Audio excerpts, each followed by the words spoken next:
because we're repressing all of this trauma. Because growing up, what are we told as men? Don't cry. No pain, no gain. What doesn't kill you can only make you stronger. Yeah, men don't cry. We hear it. And so I chose over time, and this is a long story, man, of how I got to where I am. But I chose, instead of sweeping it under the rug, I wanted to unearth the trauma that had basically poisoned my mind, and really was taking the life out of me, man. Big Boy's Neighborhood, beautiful day in the neighborhood, ladies and gentlemen. If you know, you know. If you don't, let's consider it an introduction as well. Jason Wilson, first off, brother, welcome to the neighborhood, bro. Glad to be here, man. Man, it is a pleasure, bro. Like, Jason, let me tell you, man, if for me, social media is the gift and the curse to me. You know what I'm saying? I had a beautiful life before social media, and social media, I'm on it because I almost feel like I have to. But then I found you on social media, right? So when I say the gift and the curse, there's some things that I wouldn't be privy to. But I remember, bro, I saw just a piece of a clip of yours that went viral.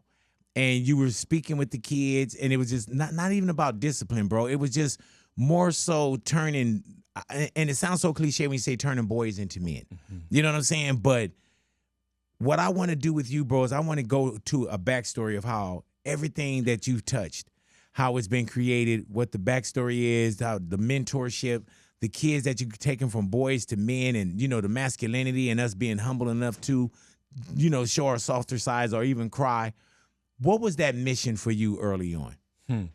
When I first started the cave, the Cave of Adullam, which is the martial arts training you're speaking of, the academy, it actually came from our nonprofit called the Union. And I don't know if you knew this. And the Union, you spell it?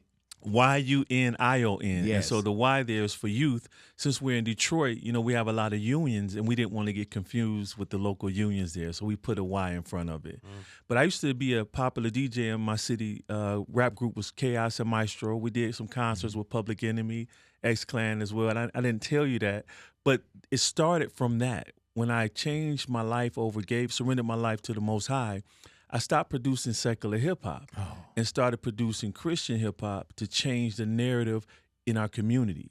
But what I learned real quickly was that when the music stopped, our kids were still dealing with unresolved trauma, losses, and not having adequate food, equipment, books for school, whatever it was always a lack thereof. And so that's when the Most High told me to go after the nonprofit status. And thankfully, I had a towel company simultaneously with doing music, because anyone who's been in the music industry knows you need to have a side hustle that you're trying to make. You gotta have this to get that. Exactly. And but were you thinking more so entertainment, like, man, because I know you DJ'd everything, but were you thinking, I want to be an entertainer? Yeah, I wanted to be a platinum hip-hop producer. I mean, that was my goal, and one day, actually, I was in the studio with RedMan and Chris Webber, because I did some songs on his album when he was trying to rap.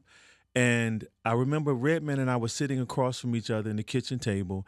And at this time, I basically changed my life, started following the Most High, and we started talking about religions. His manager comes in, started laughing. He was like, don't listen to Magi, because that's what they called me back then. He's a hypocrite. How can he talk about God, but yet he made a song for you that's calling women bees and hoes? And so Red laughs me out the kitchen, and at that moment, I realized I have to serve one master. Right. So I had to pick a path. And Kurupt, who was really a friend of mine back then, he said, I respect that you chose to walk that Kurupt, the artist that we know? Yes, okay. Absolutely. And I did this track called Gangsta Gangsta with him and Kurupt.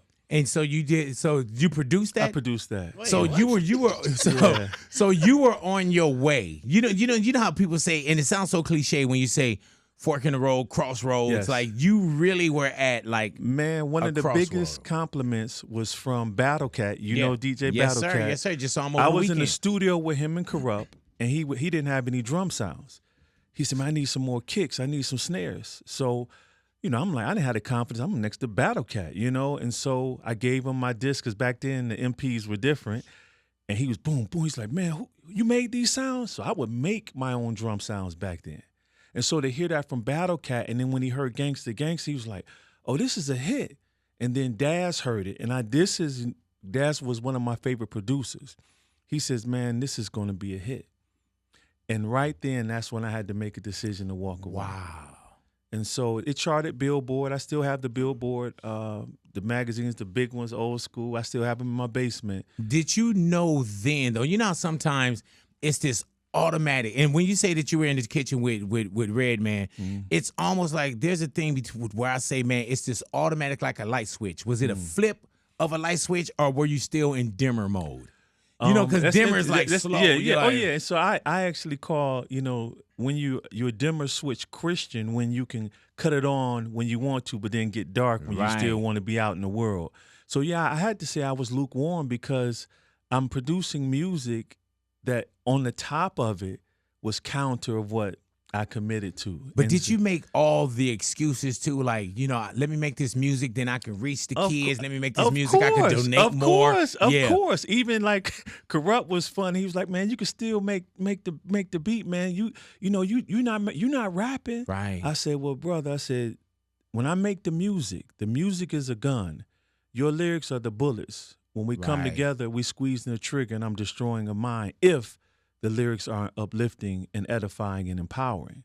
And I just appreciated Kurupt during that time, man. He was very supportive. He would call me even during the holidays, man. And so that really helped a lot because, Kurupt is a legend out here, especially even in Detroit, And so I had to pick a path, and I'm glad I chose it. And just coming from, and when people say coming from humble beginnings, and even just reading your books, there's real humble beginnings that we come from. Yes. You know what I'm saying? Yes. And your humble beginning starts with, you, moms, pops. Explain the household. Well, it was interesting. I never understood why my mother had so many struggles with depression and anxiety until I started learning more of my family's history. My grandfather was lynched, I believe, in 1935 in Fort Pierce, Florida. And she saw that? No, she didn't. This is what makes it more traumatizing. They didn't really know what happened from what I heard from my mom and a couple of my uncles. So my grandfather wasn't, an evil man. He just wanted to be treated like a human.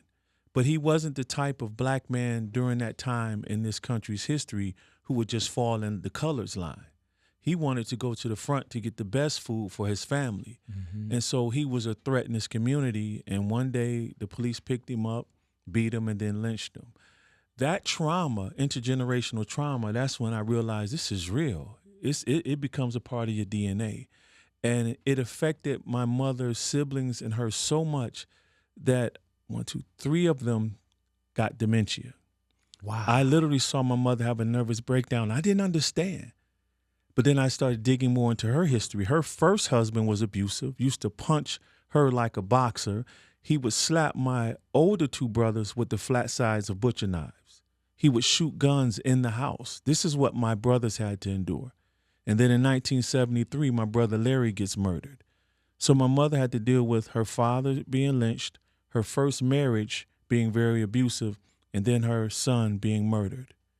And then thankfully I was born because she said she don't think she could have made it if she wouldn't have had the responsibility, because at the time I had another brother, Sinclair, who was at 18 at the time, or 19 at the time, and he was pretty much grown. But my brother Larry was taken off the planet. The drug dealers wanted to use his popularity to help sell drugs. My brother started a marching band at Central High School in Detroit. He was the band major. But they wanted to use his popularity to sell drugs, and he didn't. And he knew he was going to die. Man, he brought my mother's car home, put his wallet and everything under the seat, and never came home the next day. He was thrown into the Belle Isle River and found his body floating. So that type of trauma, it did a lot to my entire family. And then you go on, my other brother, who I finally met that he was kept away from me, he gets murdered in 1993.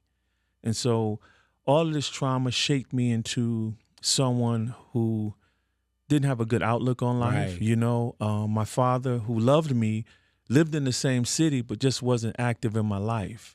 And because of that, I never really had the affirmation that I needed growing up. So I turned to being around guys who were in gangs or, trying to live this image of a thug, which I never was. And as I shared in my book, Battle Cry, I created an acronym for thug. It's a traumatized human unable to grieve. And that's why we're so quick to react when someone pushes us or bump into us. We're ready to kill them because we're repressing all of this trauma, because growing up, what are we told as men? Don't cry.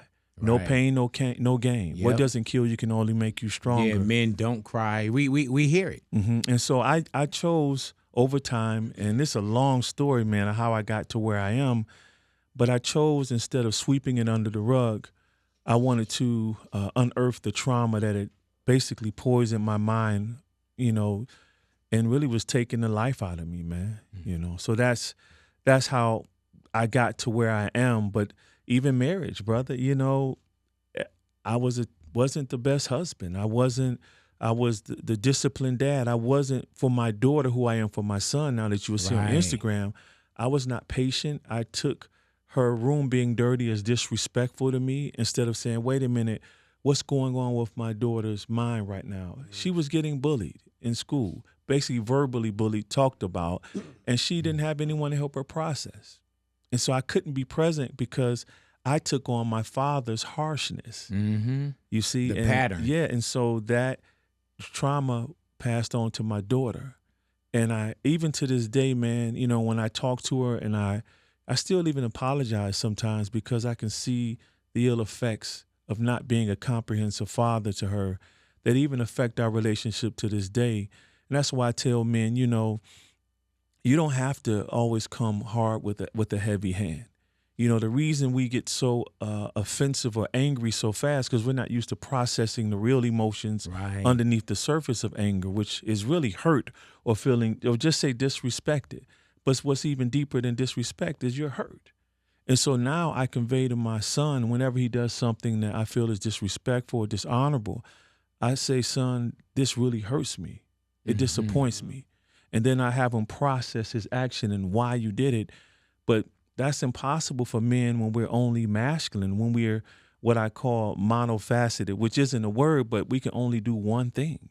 We're stuck in the first gear of manhood, and we can't shift the second and third to become comprehensive. And it's really killing us, brother. But you know what's wild about that? And there's a lot of tuition into the school of experience. And that takes years. Even if you recognize it, you know what I'm saying? It still take years. But you got to think with some people, and you got every excuse why it could have went a different way. Right. You know what I'm saying? Right. Your family life, your mom, your brother, your environment. We got so many reasons to say this is why I am who I am, or this is why I jump out the window so fast, or this is why I trip the way that I do, because we got these low-hanging excuses that we can use. You know, and it's harder to make a change. And it's harder sometimes for somebody to say, I effed up, I'm sorry, I was wrong, you know, because sometimes we rather even avoid the situation just because we don't know how to surrender, submit, or, you know what I'm saying, give in. That's true. I mean, to be real with you,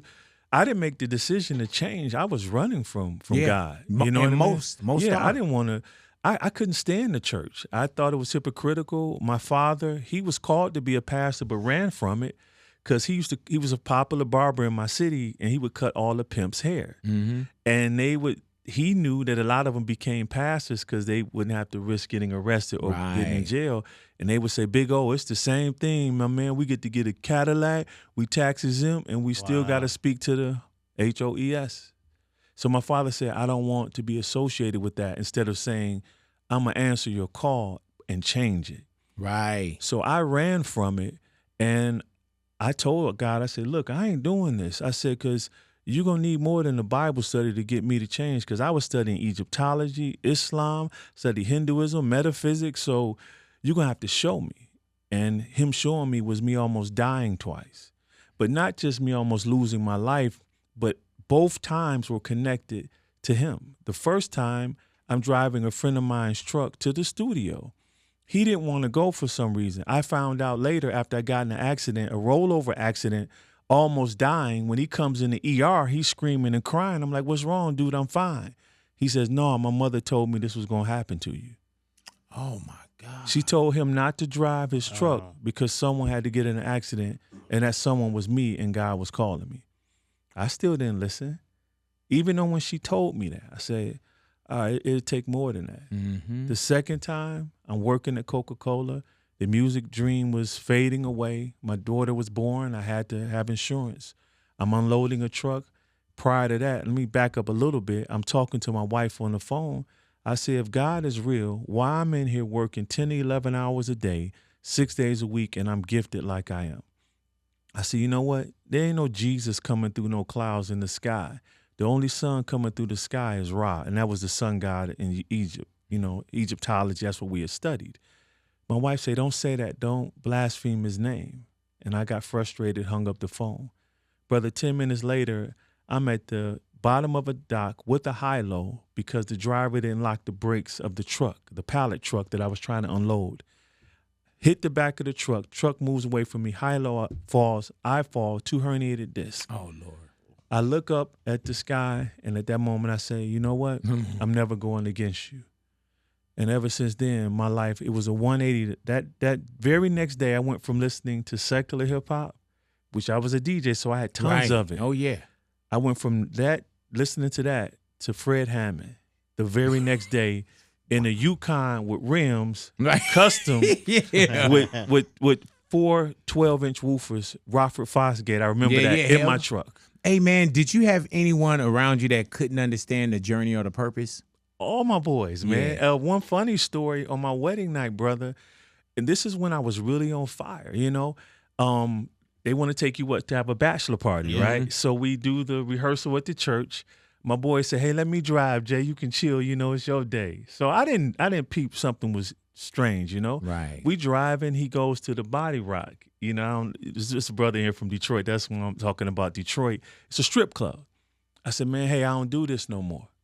He said, well, come on in, do it for your boys, Jay. Come on, it was one last time. Man, I go into the Body Rock. I'm sitting there. They all the girls come over to me dancing, and I'm just like, man, I can't do this. I walk out. I said, look, I'll wait for you guys outside.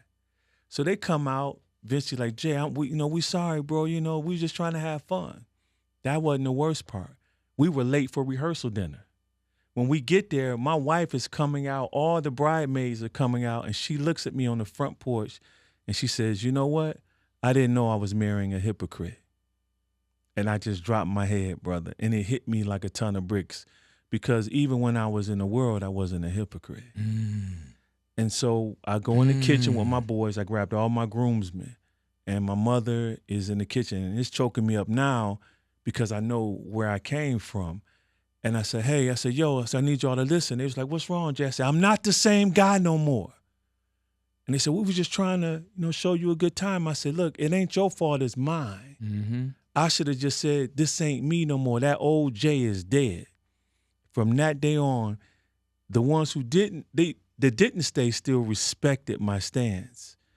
And the ones who stayed still are around. And actually, all of them now are believers. Hey, man, with such a story, and I know you hear it all the time, where do you get people that feel like they can't change? All the time. Especially with some of the teens and the kids that you're working with now, because even with social media, there's so many outside, and I always tell people this. My son is 17. My daughter's 16. There's so many outside influences that's geared to pull your kids away from you. And I mean, Jason, I am a present father. I'm a present father. I speak to my kids every day. You know, we have family meetings, but still there's these outside entities, and there's life, and their teenagers that try to pull the kids away from you. Yes. And so, I mean, I'm the same. I'm very active with my son now. Again, I learned from my daughter to become the best father I can be.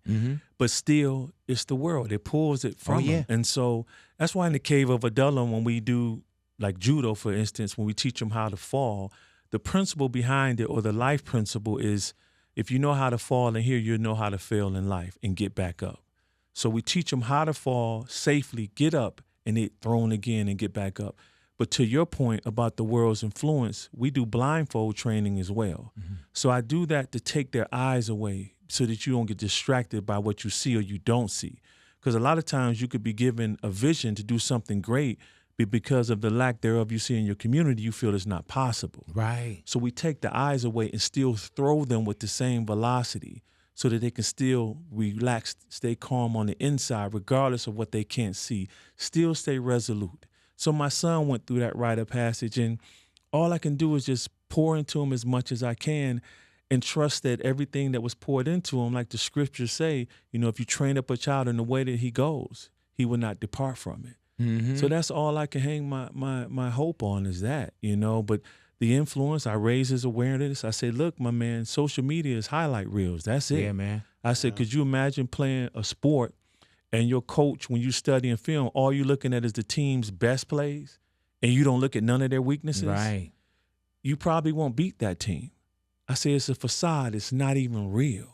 That's why I show my students and my son learn from my highlights and my mistakes. Mm-hmm. We have a saying in the cave, mistakes are the greatest teachers. The only worst mistake is the one you choose not to learn from. And so we teach all of these principles and say, hey, it's up to you, man. I used to feel convicted, or not convicted, but have misplaced guilt when one of my students don't take the wisdom that we're giving and he ends up in juvie or kills someone or just failing in school. And I learned real quick, Yeshua or Jesus, he said that the poor will be with you, but I will not always be with you. So in other words, what was happening, a woman was pouring oil on his head, very expensive oil, anointing him for his sacrifice. The disciples were upset, like, yo, we could sell this and make some money to feed the poor. But he was saying, look, the poor will always be with you, but I will not. What I learned from that is, Jason, there will always be boys in need, but how many of them are you reaching that I need you to reach right now? And so instead of worrying about the ones that I poured into, I trust that they will get it and let them leave. Right. And the ones that Christ has in front of me, I pour into. Because I noticed in the book as well, when you felt like either one of the kids, did get in trouble, even going through the cave. Yes. You took that on personally. Yes. Yeah, and you had to learn how to kind of not detach, but for lack of a better word, like it's another saying I had to create just for my mind and my heart because I love the boys we work with.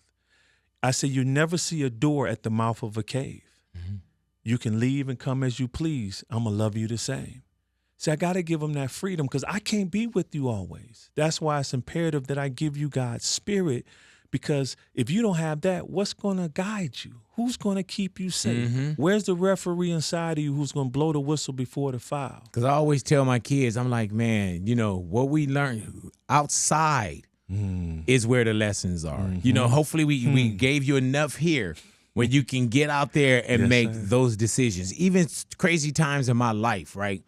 I always knew, damn, my mom wouldn't approve of this. Even when I went with bad or could have been better judgment, I was conscious enough to say, man, my mom wouldn't approve of this. She wouldn't approve of it. And I'm hoping that I'm giving my kids that much that when they walk outside of my presence, they remember what was being taught in our home. And they remember, but we got to understand, just like we did, they're going to make mistakes. Yeah, man. And you got to allow them to crash the car. And what's scary, though, as a father in this world, that the mistakes we were able to make, if they make the same, the repercussions are even greater now. Yeah. And so that's one of my greatest concerns. Even with my son, he's 17 now, and he's driving. Like, hey, my man, I taught you everything that I can teach you. Please remember these things. Mm-hmm. And that's all I can do, man. If not, I'm literally carrying on what my mother tried so hard to release. And another thing that was interesting about her journey, brother, is that more confirmation that God didn't create our minds to hold all the trauma. Again, we wear it in our community like it's a badge of honor. We don't brag about the nice neighborhoods we stay in. We brag about the rough ones. Right. Or how many people got shot or what happened that night. Right. With my son is that I make sure that I release all of that so that I can stay in the moment and be more responsive instead of reactionary. So when you're in a state of fight or flight, even love looks like beef or love looks like a threat. So when I've learned how to reset constantly, this is a constant thing that I do. I reflect, release, reset, and rest. This is constant. Even in my fighting, I'm teaching. Even now, if I have a thought and we're talking like, man, I should have said this, or what is he thinking, or what my brother thinking here, I reflect, release it quickly, and reset.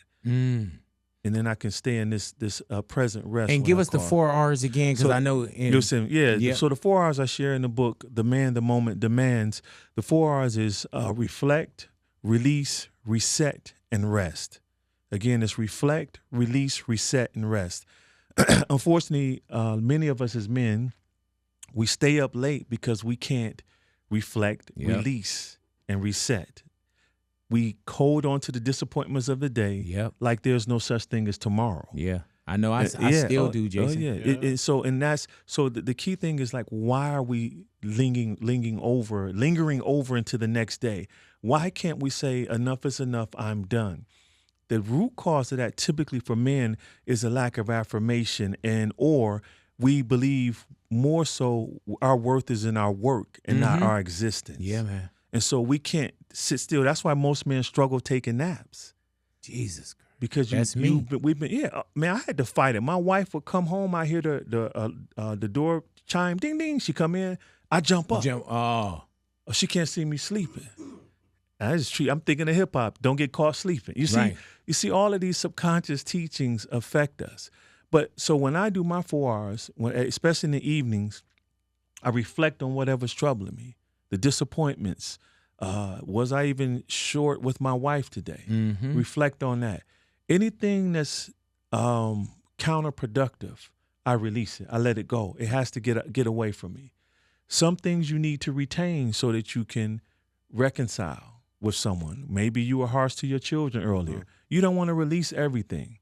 So once I get to the release part, and I've done all of emptied everything that could negatively impact me, now I'm able to reset back to my baseline and then be in a constant state of rest. It sounds easy to do. I know it's not, obviously, because not a lot of people know about it, but I know where there's times where, like, I know I was depressed at one time where wanting a nap, wanting to sleep just to forget everything was kind of my go-to.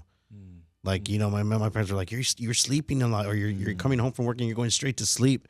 And I'm like, well, sometimes I'm not having a good day, and I feel like that to me was just like, okay, I just want to go to sleep so I can just forget and think that everything's going to be better after, but it's not. You know what I mean? So yes. Yeah, I mean, so what is your question? Like, is it bad to do? Yeah, you don't want to sleep more than 7 hours a day, period. I mean, studies are out now. The longer you sleep, you're shortening your life. Jesus Christ. So the sweet spot is actually 7 hours.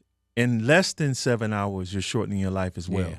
This has been proven. And so I make sure I get at least 7 hours of sleep a night. Now, there's a difference between sleep and rest as well. Yes. Sometimes you can get 7 hours of sleep and still feel tired. So your body is resting, but your mind is moving. Hey, Jason, my mind, and my wife know it as well, bro. My mind races at night. It seemed like at night when everything is quiet, my mind gets so loud.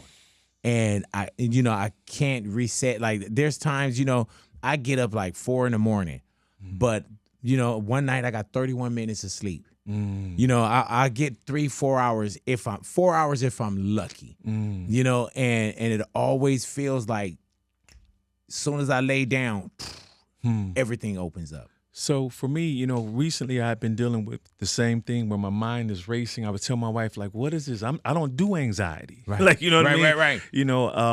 My training and even, caring for my mother who had dementia for years, it weaned away anxiety, or what I call advanced worrying. Right. Because if you have a person who has dementia or Alzheimer's, you can't control that situation. You got to learn how to accept what comes and then be able to navigate in that moment. And so what I've been meditating and praying, when you live a performance-based life, like your existence is doing, resting doesn't seem like a restoration of strength. It appears to be weakness. Like I'm wasting time. Why am I lying here? Instead of you saying, whoa, I got to plug in and charge up. Right. And so we have to change the way we look at resting. I often say, if you don't stop work to rest, work will rest you in peace. And so we have to be very conscious of that and get to the cause and effect of what's going on. A lot of times we just think it's just our minds, and I got a lot of stuff to do. No, why do you feel that you have to do everything? Because our identity as men isn't doing. Right. That's why I wrote about the 10 characteristics of the comprehensive man. We're more than fighters and providers. We're leaders, we're lovers, we're nurturers, we're gentlemen, we're friends, we're husbands, fathers, and sons. But why do we only stick in those 2 attributes? Because we've been conditioned to do that. And then we wonder why we die by suicide 3 to 4 times as likely as women. Why 9 out of 10 people who live to be over 100 are women. Why are we committing like almost 90% of homicides in the United States, men? Because we do not have self-regulatory skills. We don't practice properly expressing the emotions. We react a lot. And because of that, we make impulse decisions that unfortunately cost our freedom and our life. And so that's when I was able to find my cause and effect. It started with my father wound, not feeling good enough. It was nothing I could really do at one point in my life to really please him. And every young boy wants his father to look at him like the apple of his eye. And as I share in this book here, I talk about my daughter, how she wanted to be the apple of my eye, but instead of that, she felt like the worm in the fruit. And I cried writing that because I knew something was wrong with me as a man, always coming home, boom, boom, boom. Why aren't you doing this? Why aren't you doing this? But didn't really know how to resolve it at the time. Right. And we think we got a rule like that sometimes too, though. Yeah, man. It's it's nothing wrong with discipline. Like I Right. said, there's nothing wrong Right. with tough love, just not all the time. Like the last thing you want to do is push a man when he's on the edge. You see what I'm Yep. saying? It's like sometimes you just need to say, hey, my brother, how are you feeling? Where are you? Take 10 steps back. I don't need to challenge you right now. Yeah. So as men, if everything is just like masculinity is a powerful trait we all need to possess and keep it active. The problem is when we live from that, we can't relate any other way, especially to our women. So we wonder why when we're in communication, we can't get anywhere because we're like, hey, babe, why don't you listen? Why don't you just submit to me? Why don't you do this? When she hears that, she has a vast way of communicating. So she's going to put up her guard. Right. Yeah. Because this is a threat now. You're not even communicating. So I was like that. I was very dogmatic. And one day when I was yelling at my wife and hit the refrigerator and I saw I was breaking my wife's spirit and she literally sat down in front of me, Most High said in that moment, he says, you ain't ruled your emotions yet. You're losing. And I had to do that inner work, introspective work. You know, a lot of us fear going to therapy. Right. Like my man, you know, especially the spiritual people, all I need is Jesus. Well, do you recall the scriptures say that one of the disciples, Luke, was a physician? Why do you have to be a physician and you with the healer? Right. You see? And so the Most High used my psychotherapist, who was faith-based, to help save my marriage. He helped me unearth all of the trauma I had. And I had to let it go, and that it didn't define who I was as a man. And so when we allow doing or trauma to define us, you will never find rest. Like this brother here, I could see it in his eyes. All of us are slaves to this system, and we've allowed the world to define what it is to be a man, and they don't even know. And that's why I encourage men to really start taking deep dives inward. And my books are great tools. There's many other men on social media who are really trying to help us become more comprehensive as men. And until then, we're like the 8 box of crayons versus the 64 box of crayons. Our women are used to expressing all of these colors in life. Here we are, we're stuck with this 8 box of crayons, and we only use the 4 crayons, all right? This is even deeper. We all have access to the 64. But because we're stuck with the 4, when our wives say violet, all we have is purple. When they say, can you meet me with lime? Now we got to take green and yellow and try to create it because we're not used to expressing these other colors of life. It's the same thing with fighting. I had a couple UFC guys reach out. One flew in. I talked to him one day, Yeah, He said, I man, read that. yes, I can't take it. I said, well, come on in. You my guy. You said my man came the next, Next day. day. Huh? When I listened to his heart and let him express what he was dealing with, and he put his trauma, I put his trauma in front of him on my monitor, he sat in my chair in front of my desk and just cried. And this is a UFC fight. This He'll is beat what we everybody look in at. this room at the same time. Right. All right. And I know how to fight. I Right. still wouldn't, I couldn't do nothing with him. So what is that? Was he not a man because he expressed his humanity? We're human beings. Mm-hmm. So we get caught up in masculinity and femininity. But those are man-made words. We need to get more focused on humanity. See, even one of the greatest warriors in the Bible, David, he wept through the book of Psalms. But yet he took down a giant that grown men couldn't even touch. Mm-hmm. You see, and so this life of just what I call the masculine male, where you're only that, you're merely just masculine, it's a miserable life to live.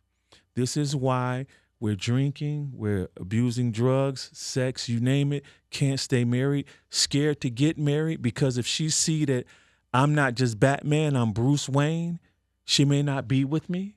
Mm. What type of life is that? Jason, I want to read something from Yeah, your go book ahead. as well, man. And the book is The Man the Moment Demands, and that's out in January. Yes, sir. And this, and I And told they can you- pre-order now. as we should. Yeah. It says, my friends, there's no need to suffer in silence anymore. You are not alone in feeling like you have more days where you rather stay in bed than get up. You are not alone in feeling like you're valued only for what you can do instead of who you are. You are not alone in feeling like everyone asks how you're doing only because their own well-being rests on your mental stability. That right there, man, bro, Yeah, man. you don't know what that did for me, bro. Like, because that is me. When you say you're not alone feeling like everyone asks how you're doing only because their own well-being rests on your mental stability. Fear, doubt, shame, and self-condemning thoughts. Those are common experiences. And that's real, bro. Like, Yeah. sometimes I feel like I'm getting up for everybody else. You know, when I always ask people how you doing such and such, and sometimes I feel like I don't get that. You know what I'm saying? And when I read that, I was like, I got to take a picture of this. You know, yeah. I got to lock this in. That's why I wrote it, man. You know, I have a beautiful family. You know Same. what I mean? But I feel, you know, as men, like, man, what if I unable to do this today? Am I still good enough? Will you still keep me here? You know? A lot That's- of those questions yeah. are. I just became. Well, I'm a stepdad too, but I just had my son a year and a half ago, and I noticed that after becoming a dad, and Big always says this too, like, you just see the world a different place, Yeah. and those are the questions you ask yourself, like, damn, am I going to be a man enough to take care of this newborn human being that I'm about to have? You know what I mean? Like, And am it's like scary, those are man. questions you ask yourself, and you doubt yourself sometimes, and I've done that several times till this day. Sometimes I'm like, damn, am I gonna be that dad? Am I gonna be there for him? You know what I mean? Like, am I gonna set him up in the future? Yeah, What we're am I have to building do? Like, human beings, it's crazy. man. It's You know, and always people think so our much we job go is through. hard. And I tell people, I say, man, being a parent Yeah, man. is the hardest job you'll ever have in Absolutely, your life, man. absolutely. I tell men all the time who have those same fears. We all do. Live from what you longed for instead of what you lacked. I gave my son what I wanted to receive from my dad. Right, The same. cave of Adullam, that came from a desire to be under this like sensei or teacher who not only would push me and train me, but wouldn't condemn me when I felt low. So that's when I created that safe space for the boys, because at first when I started, it was all discipline.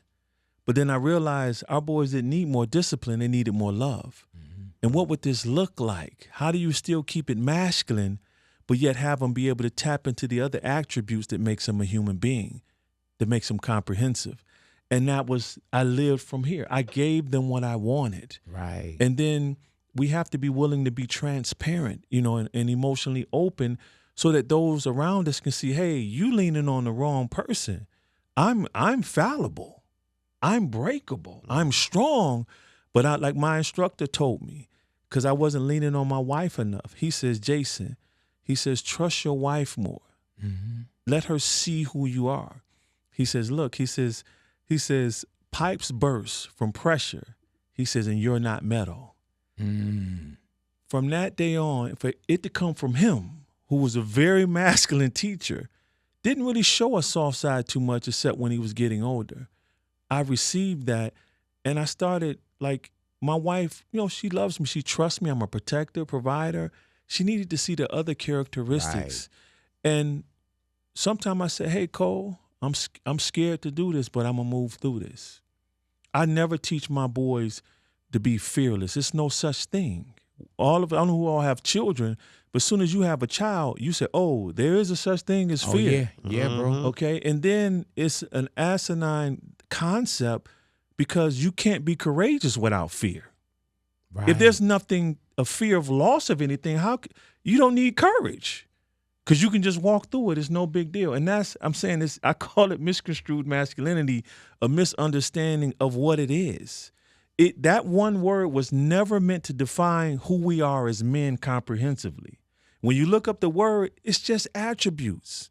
When I look at Harriet Tubman with the gun, she was masculine in moments, but then she became a nurturer in moments as well. We're supposed to be MMA of manhood. When we're striking, someone shoots at our leg, we got to sprawl. We may have to go to the ground, jiu-jitsu. We may have to do judo and stand back up again. You can't just keep striking in the UFC. You're going to get taken down eventually. And so as men, we allow life to take us down, ground and pound, beating us, and because we're strong, we stay there and keep getting hit.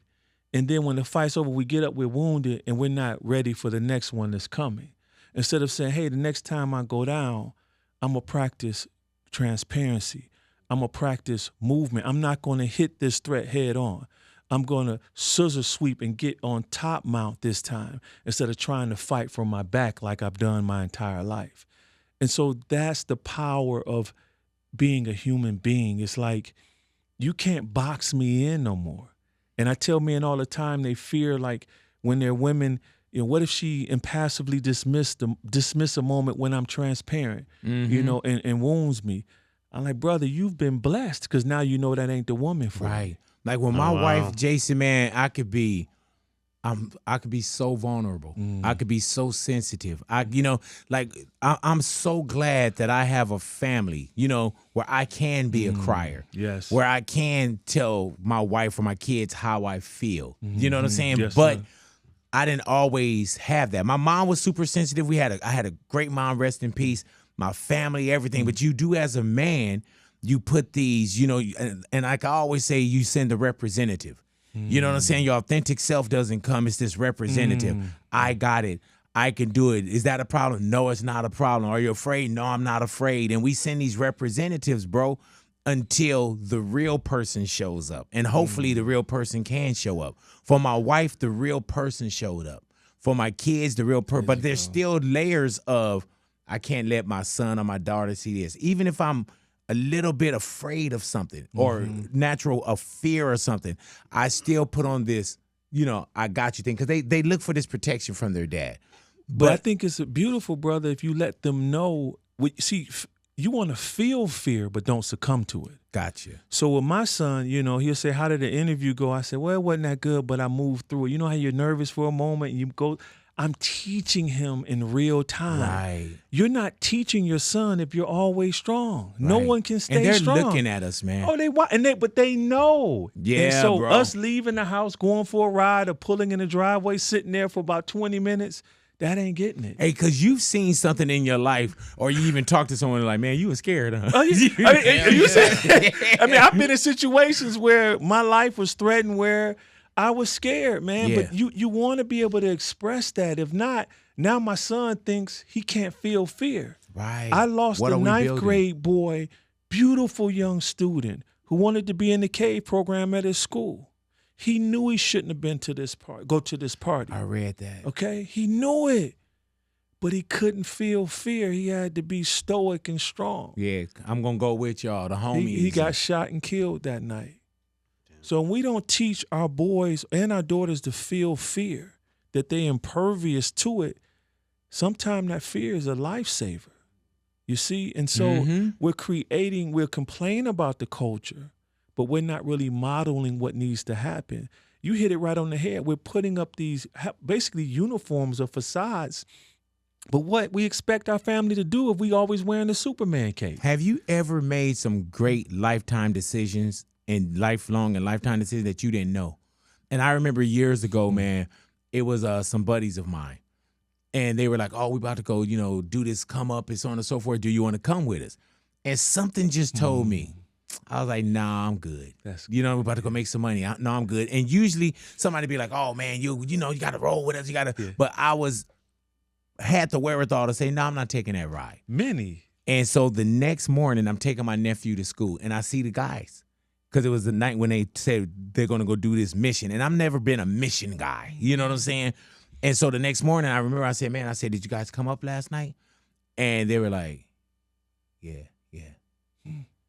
I didn't want to ask. But what ended up happening was they went to go buy a car, do the test drive, and end up killing a guy and stealing the car. And they got 25 and a 26 with an L.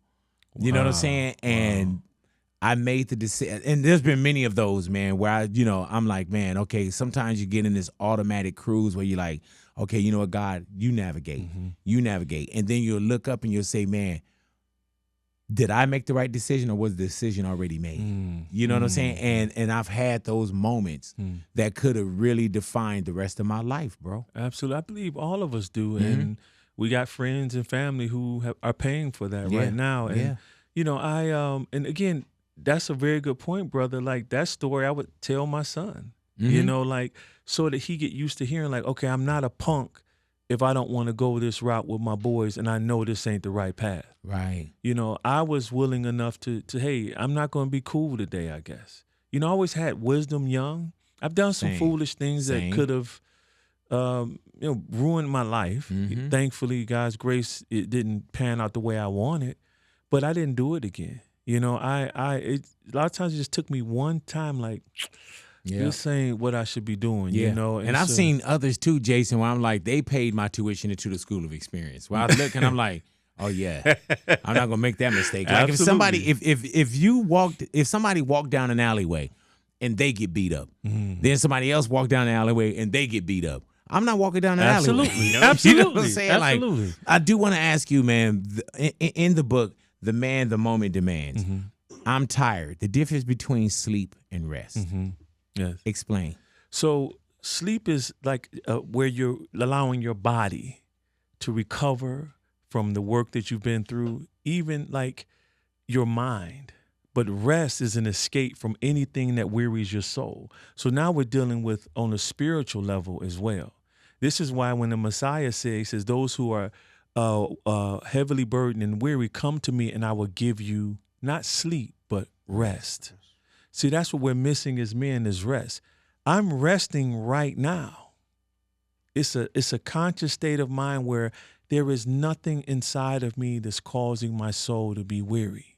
And as men, we don't have that. We have rest, we have sleep, and we have coping mechanisms. And that's why you hear so many men say, I just want peace. But I say, my brother, you can't have peace until it's inside of you. And a lot of times we practice what's called escapism, where we travel and go places. Right. And then you wonder why when you come back, you feel the same way. Man, I remember one of my guys told me, you can't hide from yourself. Everywhere you go, there you will be. Exactly. That's one of I tell all my boys that man. If you don't deal with that, it'll always happen. Man. But the even like I talk in the book in the gentleman chapter about the alpha male, many men have modeled their entire lives around a myth. When you study the alpha male concept, wildlife specialists don't even use it anymore. Right. And you can Google this. They found out that there wasn't a battle between two males who would lead the wolf pack. You know who leads the wolf pack? A breeding pair. In human sense, it's a husband and wife. Yes, sir. Now that's deep. So you want to be an alpha, but you don't even have a wife. So if you really want to be like the wolf pack, you want to be that alpha wolf, which doesn't exist, you're going to need an alpha woman. And there's no such thing. You just need to be married, joined together with someone. And we fear that more than anything. And that's why a lot of alpha males, it's really a way to deflect something that they're fearing inside. Because if you're one way, If you're stoic 24/7, you can hide the other man. You can hide the broken boy inside of you who was abused, who was neglected, who was bullied.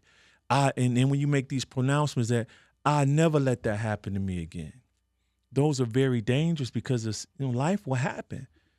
You may not need to respond that way in that moment. But if you make that pronouncement that as soon as that happen again, next time say this to me, I'm doing this. Mm-hmm. Now you have no room to respond. Everything, you've literally laid out the plan, and now you've programmed your brain to respond or react that way.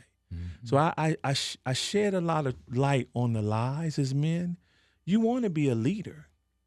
But if dogmatic leadership worked, this world would be a much beautiful place. Look at the greatest leaders we've known. Yeah, I saw the breakdown. Yeah, they were compassionate, strong, mm-hmm. sensitive, powerful, but patient. What happened to those type of leaders? Because again, we've allowed this culture to define us. That's not what manhood is about. I'm more powerful as a man now that I'm comprehensive. Tears release stress hormones. Dr. William Frey, biochemist, discovered that. So when you cry, you not only release water, but you release stress hormones. That's why you feel better after you cry. But yet, as men, we say, stay strong, bro. Yeah. You should not cry. Yeah. Mm-hmm. So now you wonder why we shut down. Why your teenage son doesn't want to communicate, because his whole life you told him men don't cry. So now that crying means expressing what's hurting me inside. And then now, same thing with men. Now you don't realize what happened until you're planning their funeral. Mm-hmm. You don't realize all that they were dealing with, and they just needed someone to hear them. We don't need a lot as men. Sometimes we just need someone to hear what we going through, and we are like, thanks, bro, I needed that. Yeah. And we get back to it. We don't need someone, oh, baby, it's going to be okay. I call that in the book, in that book there, I call it changing the weather. Because my wife, she loves me, so she wants to make things better. Yes, sir. So I tell men, when you become comprehensive and you become a verbal processor, you got to sometimes remind the lover of your life who cares about you to not change the weather. Sometimes I need to know it's raining so that I could change or really be strategic. Like, okay, what do I need to do when I get out this season? Don't tell me it's shining, it's sun shining and it's raining. Because now it's going to make me feel like you're not respecting my emotions in this there's moment. sometimes, man, where I tell my wife, just let me have this right now. There you go. Just, you know what I'm saying? Yes. Just let me have this. And you'll get some people that say, oh, it could be worse. It could be this. I'm like, man, just let me have this right now. Yes. Let me Yes. have this. Yes. You know? And it's a beautiful thing. You know, my wife is a nurturer. Mm-hmm. You know, when my mother left me, you know, nothing fills the void of that. Correct. But God showed me like, hey, I got someone here. I never wanted you not to have that nurturing and that affection, but you got to allow her in. Mm-hmm. And so when I was able to allow her in, now when I'm laying down, she'll massage my scalp. Yeah. Things like that. Or if I'm having a heavy moment, you know, from the cave and one of my kids isn't doing right, she'll come and just hug me. Yeah. You know what I mean? And Doesn't that feel amazing? Like if my wife, even if she just rubbed my arm, bro, and I'll tell her sometimes too, you don't know what that did for me. It's major. It calms the beast. Yeah. It calms. I also share as well how women are called azer in the scriptures. Mm-hmm. So the word azer in Hebrew means helper or a succor or protection, all right? It's the same word, brothers, that David used when he was about to kill Goliath and saying, Yahuwah or the Lord is my azer. I shall fear no one. But as men, we don't allow that protection that a woman could give us because we feel we got to do everything. Yeah, man. And so we're wore out, can't sleep, stressed. And here it is, we got a shield right on the side laying against the wall. And we feel we got to do everything. And here come all these arrows coming at us. And she like, hey, I'm here, but you got to allow me in. And that for men is not vulnerability. Because again, I'm going to tell you this, man. So the word vulnerable or vulnerability, I had it removed out of that book. Why? Hopefully I caught all of it. I'm going to pull up the definition, and I want to put up on my phone. Because I say vulnerable. Capable of or susceptible to being attacked, damaged, or crushed. Oh, God. Capable of being attacked. Wow. So, God forbid a Damaged. guy came in here with a AR-15 and started shooting. The news report would say gunmen targeted vulnerable citizens. What we're trying to say is to be emotionally open or transparent. Right. That's what we're trying to say. That's it. So that's why I don't want to be vulnerable ever. You don't want to be vulnerable. Be attacked. You want to be transparent, courageously transparent, emotionally open, so that you don't repress things inside of you. So instead of vulnerable, what do I say? I just told you. Yeah, you say transparent or transparency. Yes. I need to be transparent with you. Yes. Or the term is called emotional openness. So again, when your wife tries to change the weather, this is a great time to talk to her about emotional openness in the marriage. Oh my God, bro. Okay, cool. I want to be open and free. When you know better. Yeah. Because now, man, I've said vulnerable, but now that I know. That's why it's so hard for us to say it. It goes against the nature and how we were created as protectors and fighters. Wow. So I don't want to be vulnerable ever. Hey man, when I read the book here, The Man, the Moment Demands, there were so many things that I was like, oh, uh-oh. You know what I'm saying? Even when we went out to eat, when I see even in here he has about, like table etiquette. Yeah. And I was like, oh my God, dude, I sat down with Jason and I was all over the place. But there's one part on here that I grabbed as well. And it says, to be candid, one thought I really struggle with is this. My son looks up to me more than I look up to myself. Maybe you can relate. And yes, I can. Yes, me too. Yes, sir. Yes. That was powerful, bro. That brought me to tears because I had that as a quote in my notes years ago when he was little. And I would see him just looking up to me. And here it is, I'm in the mirror. I didn't even love myself at the time. I'm working through just how I saw myself as a man, feeling like I was inadequate even as a leader. Like, man, how are you looking up to me this way? Yeah. And so that's why at the end of each chapter in there, yeah, man, I have men, don't get your phone, get a mirror and look intently in your own eyes. There you go. Look intently in your own eyes for 60 seconds. Yeah. And then repeat the statements that I have throughout each chapter. Because as men, we're used to looking in the mirror to see how we look. Right. The suits, the beard trim, the glasses, whatever. No, I want you to look past all of that and look into your own eyes and look at the parts that you don't like. Look at the parts that you've allowed to define who you are. The times in your life where you may have lost something or someone. It didn't define you. It shaped your thinking, but it doesn't define you. And you can always change your neural pathway, change the way you think. I'm still doing that. That's why I tell men there is no point of arrival in manhood. We keep evolving until we're gone. You think there's a level to reach, you're going to hit a ceiling and you won't grow anymore. So for me, I'm practicing evolving, changing the way I used to think.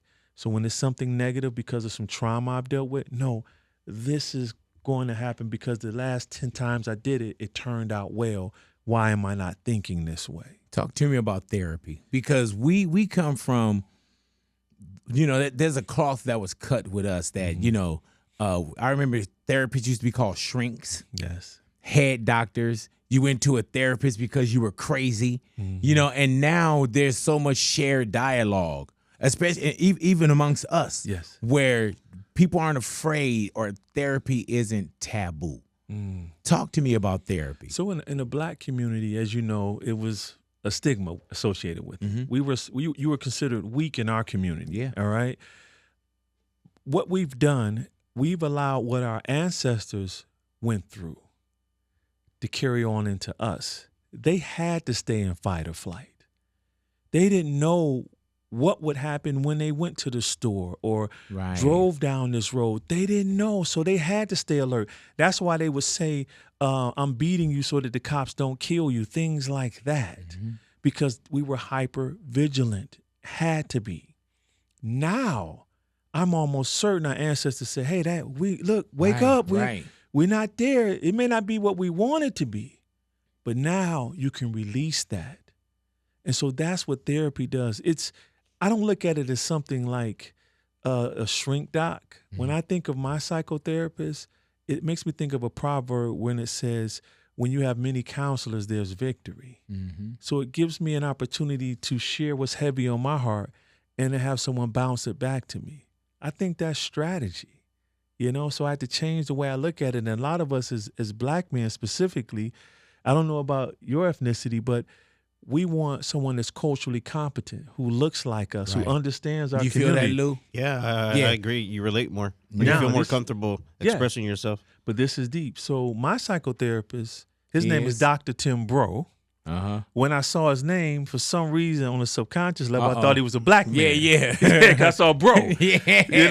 But when I went and met him, he was a white man. Right. I'm like, okay, there's no way he understands. You're going to understand what I've went through. Yeah. Man, was I wrong. He didn't need to understand my culture. He needed to understand trauma. Right. That man, he's like, I love him. He's like a father and a friend built in one now. He literally spent hours with me and my wife. Our first session with him was 9 hours. We had to take a break and then come back. Do not allow someone's skin color to stop you from being blessed, right? From being healed. You see? And I took advantage of that, brother. I mean, even so much so, at one point I said so much negative things to my wife over our, not 20, I would just say at the time it was 2015, we got married in 98. So from that period to 2015, just negative. Living from wounds, harsh, because I saw it with my dad and the men around me. She had a moment, imagine this as a man, where you give your wife the freedom to write down everything that you said to her that hurt her and shaped her thinking. And then in the session, she gets to read off each index card to you so that you can express why you did it or, of course, apologize and ask for forgiveness for it. I had to do that with my wife. Did you have any idea how many index cards she had? It messed me up. It hurt me, man. I'm like, wow, and I saw where it came from. The negativity was passed down because my dad was negative to me. And my mother, who loved me, she was negative not because she was harsh. She was negative from fear of losing another son. So everything I tried to do that was a little risky, she say, don't do it. You shouldn't do this and that. So everything, so I never felt valuable. So I said, okay, so this must be the way to communicate. So whenever my wife would do something I didn't like, why you put my phone that way? You'll never do nothing right. This is, over the years, it adds up and it's breaking our women down. I had to allow her to go through that process 2 days in a row. I love my therapist because they said, hey, just so you know, Nicole, I'm sure Jason can have a stack of index cards as well. And I could have. But because I had already been processing and releasing, I don't need to do this. I forgive you already. Some things, if something really bothers me, I'll bring it up. Other than that, my wife and I, we practice like rapid reconciliation. Yes, sir. We're not going to sleep mad at each other. That's what children do that. That's what you do in middle school. I ain't gonna speak to you I ain't talking to you all week. I'm 54 years old, bro. I'm not operating like that. If me and my wife, our voices start raising, I'm like, hold on, let's back this down. What's really going on? What's being said? Yeah, I don't mind, Jason. I don't mind apologizing, everything. I can tell, brother, you're a great husband and father, just from me being able just to connect with you so fast, brother. And I keep this in my phone as well to keep my heart tender towards my wife. Oh, is that her? Yeah, it's a picture of Nicole. Hey, man, you know what's crazy is I have a picture of my wife. Not this one. Hold on. Baby? Yeah, this one. What happened? This, man, the iPhone done messed up the photo albums. But here we go, that picture. Oh, okay. That's not the same one you just showed me? Yeah, it moved, though. It moved, though. Yeah, I didn't know. Yeah. But I do that because this was a time in her life that shaped her outlook on herself. Mm-hmm. Things were unstable. man. She didn't feel she was good enough. And so a lot of times they might tell wives, that argument you're getting into with your husband who's 35 or 45 or 55, you're not arguing with him. You're arguing with that broken boy inside. Hey, man, I went to a spot called the Hoffman Institute. Yes, sir. And they work on patterns and, you know, your younger self and everything. And that is so true, man. Like the person that I speak to and speak from is 12-year-old Kurt. I know exactly what his hairstyle was, what what his face looked like. And there's some times where, you know, even with being homeless, there's these times where you get this trauma. And I tap back into 9-year-old Kurt and 12-year-old Kurt. You know, and it's crazy because with me, when I went to go do the Hoffman Institute and they call it the process, there were so many things that I developed, and you work on these things called patterns. And there were so many things that I patterned that I didn't even know were patterns. There's some patterns you're like, oh, that's low-hanging fruit. I know where that came from. And it's dealing with like your mother and your father. Those are the patterns that we speak upon. And there's somewhere I'm like, oh, I know where that came from. And then there's patterns that's bigger and there's patterns that's smaller. Jason, if you went to my house right now, right, and you looked in my closet, like in my pantry, you'll see hundreds of paper plates, hundreds of plastic forks and, you know, cutlery, hundreds. And people would think, oh, that's convenient. You don't have to wash the dishes.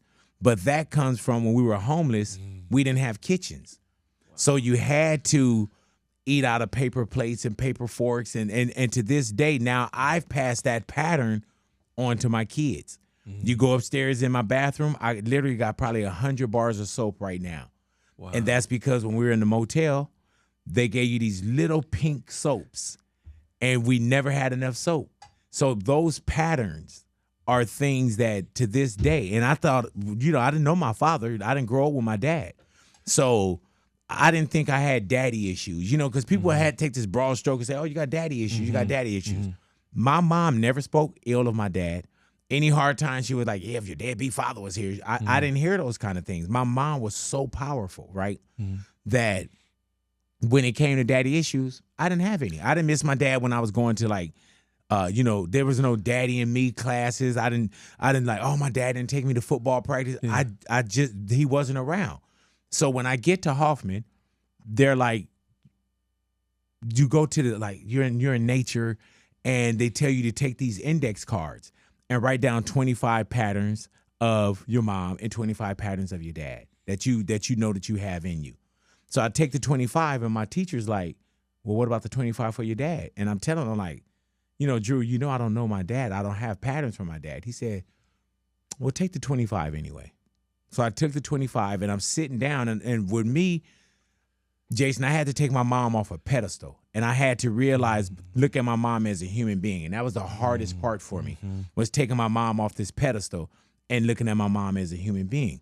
And so when I go to write the 25, I'm writing the 25 out patterns for my mom. You know, we were this, homeless, I saw you do this, those kind of things, you know. And then he came and sat next to me, and I'm in nature, and our, you know, classmates are someone sitting on a log over here. There's no, you know, we're outside the classroom. So my teacher comes and he sat down, and he said, what about the 25 for your dad? And I was like, well, I don't have 25 patterns. I said, I don't know my dad. I told him, I said, Drew, you know I don't. He said, well, what about this? And he just started breaking things down. And I'm sitting there, Jason, and I'm like, I do have patterns for my dad. Like with my son, I had to teach my son how to stand up and urinate because my dad didn't teach me to do so.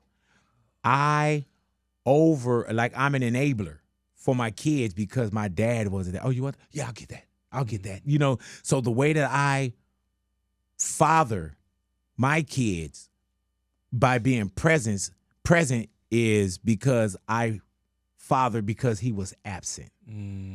And those were the patterns that I had. I had patterns of being absent as opposed to being present. And that's when I was like, oh, I won't be like that. I'm going to do it like this. And those were my daddy issues that I didn't realize until I went to Hoffman and did 7 days and a 2-day integration. That I never met. I never met that part of Kurt. That's deep. Mm-hmm. That's real deep. I mean, as you're sharing this, I'm thinking about my own father, and I remember I dropped a game-winning touchdown, and he comes from out of the stands. First thing he say to me, I heard you drop the pass. That's all he said. And I just dropped my head and walked away. Do you know, it wasn't until I started writing my first book, Cry Like a Man, that I really understood what happened in that moment, what he really said. Subconsciously, I didn't know why I felt so bad. I just thought maybe he just was disappointed, but it was deeper. My dad said, I heard you dropped the game-winning pass. He wasn't even there. Right. That I just caught. Yeah, but yet the first thing you say to me is something negative. Mm-hmm. Messed me up. And so what you shared is profound, brother, because it affected you on a subconscious level. But in your sight, you're like, I didn't know him, so it don't. I mean, a lot of my boys do that anyway. We call it selective memory. Yeah. Where it's too heavy, your brain's like, we're not going to think about this. Let's think this way. But you know what? I caught that in your etiquette as well. The table etiquette. When you said that you went out to eat with your dad. Yeah. And when you came home, your dad let you eat and so on and so forth. And then he called your mom and was like, blamed it on her that you didn't know table etiquette. Absolutely. And now it's like that pattern and what that felt like. You know what I'm saying? Yes. That's the reason why now you know table etiquette and you're teaching it. Absolutely. You know what I'm saying? I don't want anyone ever to have that experience or feeling intimidated. I had some of my students who went to college, one of them at Cornell University. He texted me and said, they call me Sharath. I didn't want to be called sensei. Sharath means servant in Hebrew. And he said, Sharath, I just got a scholarship. You know, I'm like, really? For what? He says, to advance my studies at Cornell. I'm like, awesome. I said, well, that's great. He was like, let me tell you why. I said, why? I was at the table with the leaders at the school. We were dining, and because of the way he conducted himself at the table, that's why they gave him the scholarship. Wow. And you say Sharath? Sharath. It means instead of sensei. And I saw when you said every good leader must be a servant. Absolutely. Yeah. You know, and I mean, how can you lead without serving in mind? You know, that's dictatorship. You know what I mean? Right. I am a servant leader. Everything that I do pretty much is for others. And more so, I'm a servant because of who sent me. I mean, at the highest calling of life, you know, so he says the least shall be the greatest in the kingdom. Maybe not here. Right. But I know there when I'm done here. But isn't it crazy when you receive that call and you think like, I was like, when I sat with you for table etiquette, I wasn't sitting with you to say, hey, man, one day somebody's going to be sitting down and watching you and they're going to get, you know what I'm saying? And he took that life lesson. And it was probably just basic memory. Just like, oh, okay, I'll do this. And that's what somebody noticed. Absolutely. And that's the blessing of being able to pour into lives. And then with things that they can actually equate in real life. You know, like you said, something about you learn out there in the world, or something you said earlier about parenting. We have a saying in the cave, you know, your best in here is your worst on the streets. Right, yeah. So train hard. You know, the circumstances change out there. Yeah, man. You know, you fighting an MMA guy, if that's all you do is fight MMA guys, what do you do to a guy who doesn't know it? You see? Gotcha. It's going to look different. The way he angles his body, he may be good at using knives. You don't know. Are you used to reading that? And so that's why you train hard as you can, because it's going to change out there. We say in the cave, this is a test, but life is a final exam. How many kids been through the cave? Do you know a guesstimate? Or definitely thousands. Because we started in 2008. So that's do you have 16, kids that come years? back as grown? Oh, absolutely. We have kids adults working. Yeah. And then at the union, our nonprofit, which the cave falls under its umbrella, we have other programs as well where the kids come back and want to serve and help. We have a performing arts summer camp called Keys to Life. And one time it moved me when the camp was over, the kids were crying behind stage because they didn't want it to end. And that's when we knew as a staff that we were doing it right. Why did you create the cave? Because, you know, no one created the cave for you. You know, like you would probably think like, man, I wish I had the cave. I created it Well, it started from a Bible study, believe it or not, on discipleship. And you would think someone would say Jesus and his disciples. That's how you learn discipleship. But this pastor, he talked about David and his men, mighty men. And Cave of Adullam really isn't spoken about a lot in the Bible, but it talks about David running from King Saul to hide there. And then 400 men who were in debt, discontented, and distressed with life came to him. Mm-hmm. He became their leader. But what I found intriguing was, well, wait a minute, how did these group of men go to this cave feeling one way, but leave that cave being called mighty men of valor? What happened in that cave? Mm-hmm. Was they training? Well, they already knew how to fight because David was the man. That's why he had to run, because the king was jealous of all his victories. I believe that it was a safe space because a cave really is a refuge.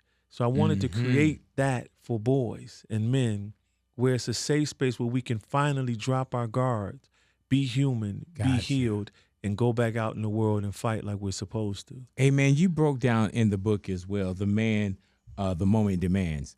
Will Smith.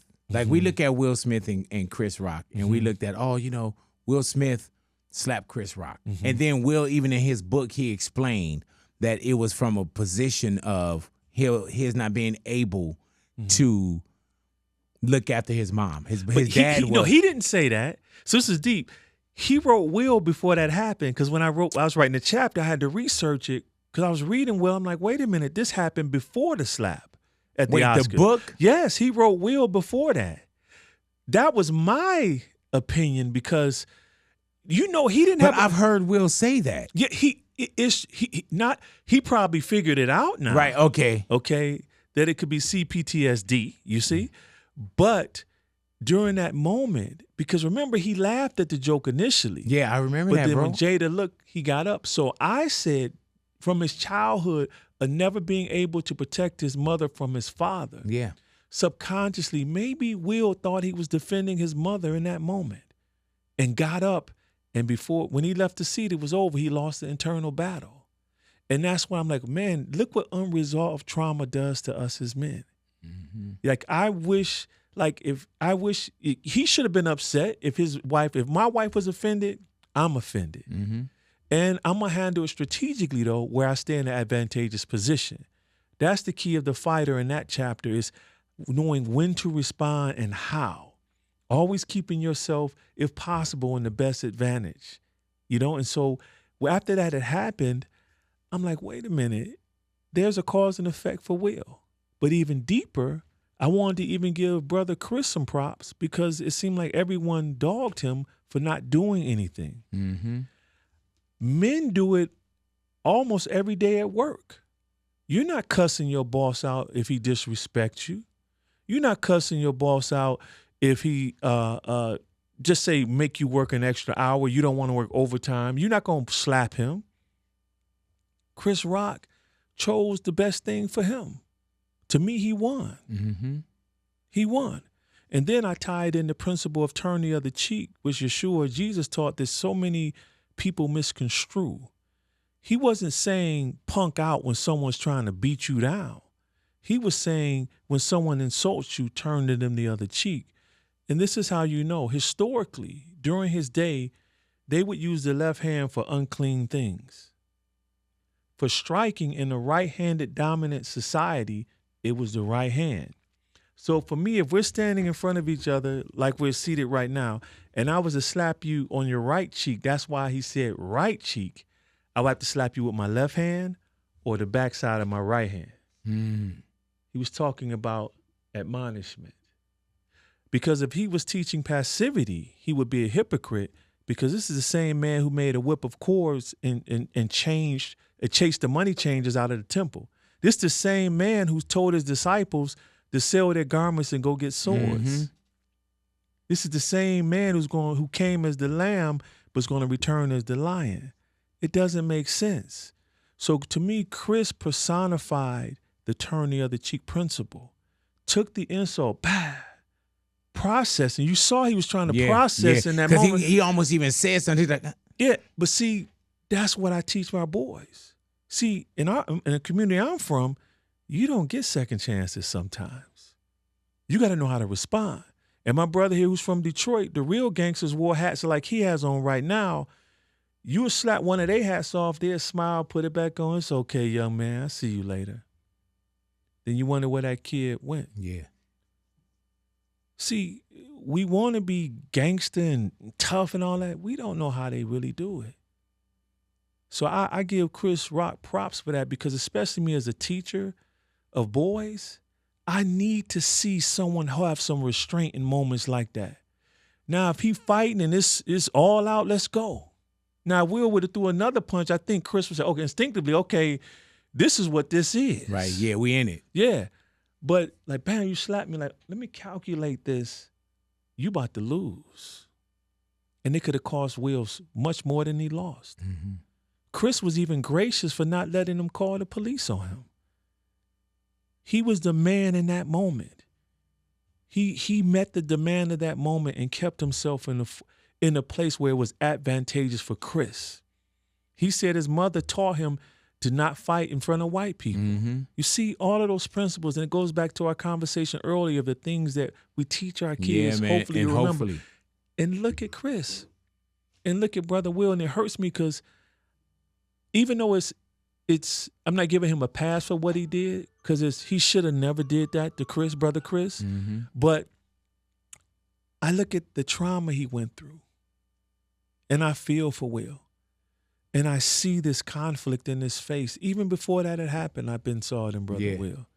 I've been saw it. And so it's like, man, in my heart, I wish the brothers could reconcile one day. I don't know if it's ever possible. Heck, if I ever could get in enough light, I would mediate it.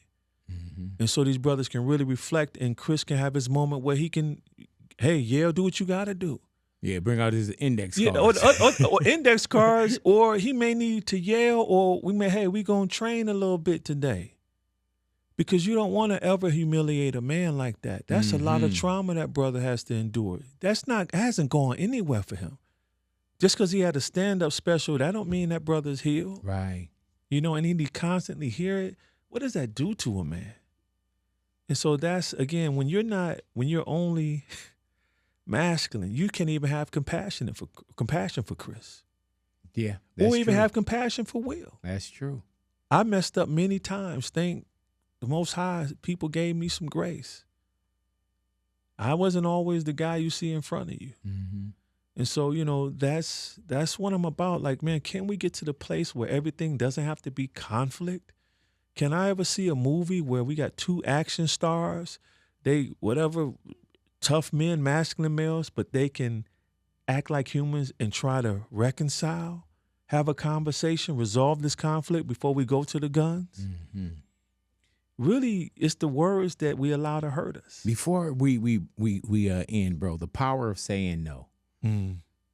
I have a hard time, and I mean years. And I've even asked guests that come in, how do you say no? I remember I asked Ice Cube, I said, man, Cube, how do you say no? He said, I say no. You know what I'm saying? Yes, sir, but yeah. I always think like, man, well, maybe God gave me the blessing, you know, so the blessings roll through my faucet and I can do the cup runneth over thing. I make all these great excuses and reasons why I can't say no. You know, and even now I got this thing where it's called November, where I'm like, just say no. And not no just to be mean, yes. but can I? No. Can you meet? No. No. You know, and like I said, no's are hard for me, Jason. It was hard for me as well. I used to be a people pleaser. Same. Until and that's one of my patterns. Yes. The most unhappiest people are those who try to please everyone. And so I started. I shouldn't have made that comment. No, man. So I discovered that no is actually the highest form of self-regard. Like, I can't do it. It's stretching me too much. My wife always said, why do you say no always first? I can always come back and say yes. Right. And And if my wife is pressed like, well, I need to know right now. I said, well, if you need to know right now, it's no. Right. Because I deserve the right to think about this.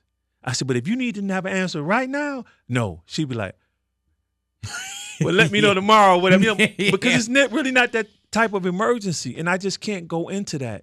And then also, like, I couldn't imagine being in your shoes. Like, Everyone wants you at their event. Yeah. Everybody want a favor, a record played, money. Yeah. My whole thing with that, like I always happen to go somewhere. I love doing nothing. Okay. So when they try to play it like, man, I don't know if my party, I mean, you got to be there. I'm like, my man, if it's your success of your party or your event is hinged upon me being there, you shouldn't have it. I'm serious. that. Yeah. You know, that's real though. Yeah, that's real.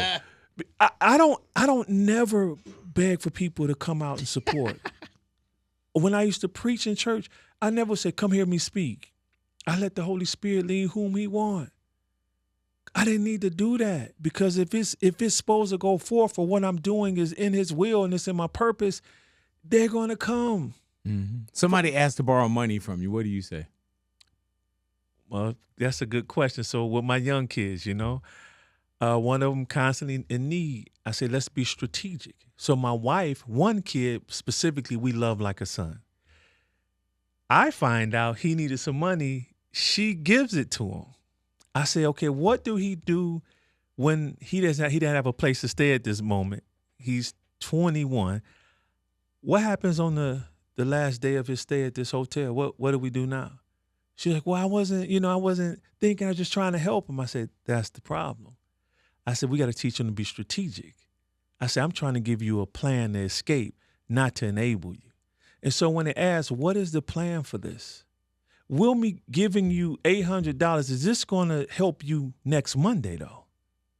So let's think there. So I always make my young men think strategically, like, how is this going to benefit you? I'm not just giving you this because my brothers were hustlers and drug dealers. You see, one of them was a millionaire in the streets, and he learned quickly, you can't just give a 19-year-old $4,000 in cash and expect him to save if you don't teach him. Mm-hmm. So even with my students, or I don't have grown men, what's interesting, who ask me for money. It's almost like a mutual respect, like he need that for his kids. I'm not going to take money from Jay home, like, and vice versa. But we have relationships where if we need it, we can get it. But I always ask why. What's the goal? What's your plan with this? Because if not, you're going to have to keep giving it to them, and you're not helping them. Yeah. And you'll feel like, especially when they're young, you say, man, am I not helping him? But when they come back and say, thank you for being like a dad. Thank you for giving me what I needed instead of what I wanted. Thank you for making me critically think about my decisions. And so when this young man had an opportunity to get a job out of state, I didn't ask no questions. I paid for it without hesitation. Got it. Because you got a plan. I still helped him before, but you're going to think some people you can't. A family member needed help with something before, and I knew it really wasn't for what they were saying. Send me the plan. Mm-hmm. They typically can't do it. Yeah. And so that's what I do. But I'm a giver. I love blessing people, but I don't want to be taken advantage of. And then I don't want to enable you for weakness. So if you're a grown man and you're struggling, and I had a friend lost his job, I told him, I don't ever want you staying at home past 7:30 in the mornings, even if you're unemployed. Get up, get dressed like you're going to work. We're not going to lose that discipline. In the process, he needed little help, and he got another job. I heard that. All men need is not an enabler, but an encourager. Someone say, hey, man, I got you. We're going to keep this tight so you understand the ramifications of being in this position. Because if you take everything away, it's like, where's the benefit of affliction? Where's the benefit of the tests and trials if we constantly are removing them? And I can close on this. One of my spiritual mothers who had money, she says, Jason, I could really help you. It was a very difficult time in my life. I have the money to really change this situation. She says, but if I do, will God get the message to you? David says in the Psalms, he says, before I was afflicted, I went astray, but now I keep your word. That affliction helps shape us into who we need to be. Mm-hmm. The trials, everything we go to, the scripture says should be considered as joy because it builds the faith and perseverance.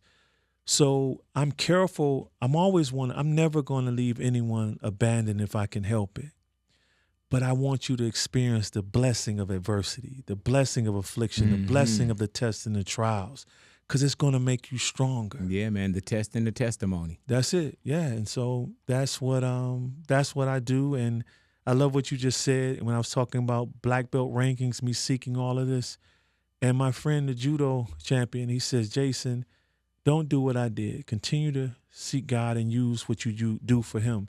He says, don't seek trophies, because he was a champion. Right. He says, seek testimonies. And so that's what the cave is built off of. And it keeps growing. We got over 800 boys on the waiting list. And so that's what I stay grounded in. Not being seen, but teaching behind the closed doors and helping them change. Keep doing God's work too, Thanks, bro. brother. Appreciate Jason it. Wilson, man. So we January for this one. Yes, sir. The man, the moment demands, And man. they can But Battle pre-order Cry- right now. And you got to give them the others as well, too, yeah, bro. Battle Cry right now, you can get that. It's very powerful. And then Cry Like a Man, which was my first one, which is powerful as well. Man, I appreciate you, Jason Thank you, Wilson. bro. I appreciate it. Thank you, man. Thank Y'all you. continue to hang. Big Boys Neighborhood. Visit my good friends at Nissan of Costa Mesa and be sure to tell them your partner Big Boy sent you.